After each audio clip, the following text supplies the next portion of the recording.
की इस क्लास के अंतर्गत कक्षा 12वीं के सभी विद्यार्थियों के लिए हिंदी का महत्वपूर्ण प्रश्न हम कंप्लीट करेंगे। तो वृत्तांत आपकी जो पुस्तक है इसका महत्वपूर्ण जो अध्याय है आपका सिल्वर वेल्डिंग, अध्याय 1 है आपका सिल्वर वेल्डिंग। तो इसका महत्वपूर्ण प्रश्न है, यशोधर बाबू की पत्नी समय के साथ ढल सकने में सफल होती है लेकिन यशोधर बाबू असफल रहते हैं, ऐसा क्यों होता है?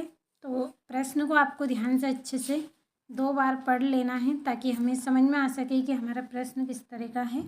तो यशोधर बाबू की जो पत्नी है वो क्या है, समय के साथ ढल जाती हैं, लेकिन यशोधर बाबू हैं वो समय के साथ ढलने में असफल है। तो ऐसा क्यों होता है? तो चलिए एक बार पढ़ते हैं, फिर समझने का प्रयास हम करेंगे। तो आपका उत्तर रहेगा, यशोधर बाबू की पत्नी समय को अच्छी तरह पहचानती है। वह जानती है कि बच्चों की सहानुभूति तभी प्राप्त की जा सकेगी जब बच्चों की सोच के अनुसार चला जाए। व्यवहार भी यही कहता है कि व्यवहार भी यही कहता है कि दूसरा उसके व्यक्तित्व के विकास पर किसी व्यक्ति विशेष या वाद का प्रभाव नहीं था। दूसरी तरफ यशोधर बाबू स्वयं को बदल नहीं पाते थे, वे सदैव किसी न किसी उलझन के शिकार रहते थे। वे सिद्धांतवादी हैं, इस कारण वे परिवार के सदस्यों से तालमेल नहीं बिठा पाते थे। तो एक बार अच्छे से पढ़ लिया है। चलिए थोड़ा सा हम समझेंगे यहाँ पे कि यशोधर बाबू की जो पत्नी है वो अच्छी तरह यह बात जानती थी कि समय के साथ ही हमें चलना चाहिए। उनकी पत्नी को इस बात की समझ थी कि हमें समय के साथ ही चलना चाहिए। समय की अच्छी तरह पहचान थी उनको। वह जानती थी कि बच्चों की सहानुभूति तभी प्राप्त की जा सकेगी जब बच्चों की सोच के अनुसार ही चला जाए। कोई भी कार्य यदि हम कर रहे हैं और यदि बच्चों की हाँ हो और यदि हमारी ना मर्जी हो, बार बार यदि हम मना करें किसी कार्य को करने से, तो इस तरह से क्या है, बच्चों की सहानुभूति हम प्राप्त नहीं कर सकते हैं। तो यही उनको पता था कि यदि बच्चों की सहानुभूति हमें प्राप्त करनी है तो तभी कर सकते हैं जब हम बच्चों की हाँ में हाँ करें।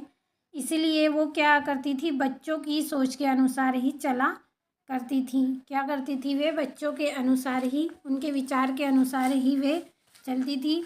व्यवहार भी यही कहता है, और व्यवहार भी क्या कहता है उनका कि दूसरा उसके व्यक्तित्व के विकास पर किसी व्यक्ति विशेष या वाद का प्रभाव नहीं था।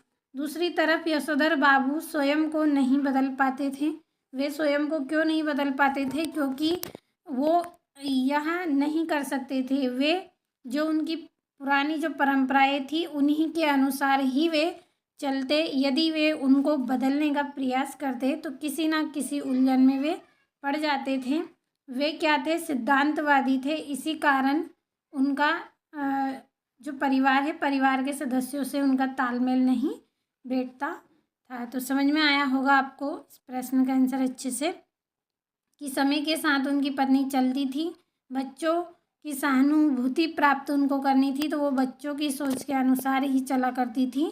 और जो यशोधर बाबू थे वो क्या करते थे, बच्चों की सोच के हिसाब से नहीं चलते थे। वे अपने जो सिद्धांतवादी विचार थे उन्हीं के साथ चला करते थे, जिस कारण परिवार में उनका तालमेल नहीं बैठता था। और जो उनकी पत्नी थी वो समय के अनुसार, उनको समय की पहचान थी तो वह उसी के अनुसार चलती थी और बच्चों के साथ उनको तालमेल बिठाना था। तो उनका जो विवाद है, जो झगड़ा है, वो बच्चों के साथ नहीं होता था इस बात पर। लेकिन जो यशोधर बाबू थे उनको इन सब में बहुत परेशानी होती थी। यदि वे विचार बदलना भी चाहते थे तो उनके जो पुराने सिद्धांत थे वो सिद्धांत उनको क्या करते थे, बाधा डालते थे उनके कार्य में। तो समझ में आपको आया होगा। महत्वपूर्ण प्रश्न है एग्ज़ाम के लिए। स्क्रीनशॉट के माध्यम से नोटबुक में नोट कर लेना है आपको और अच्छे से कंप्लीट भी कर लेना है।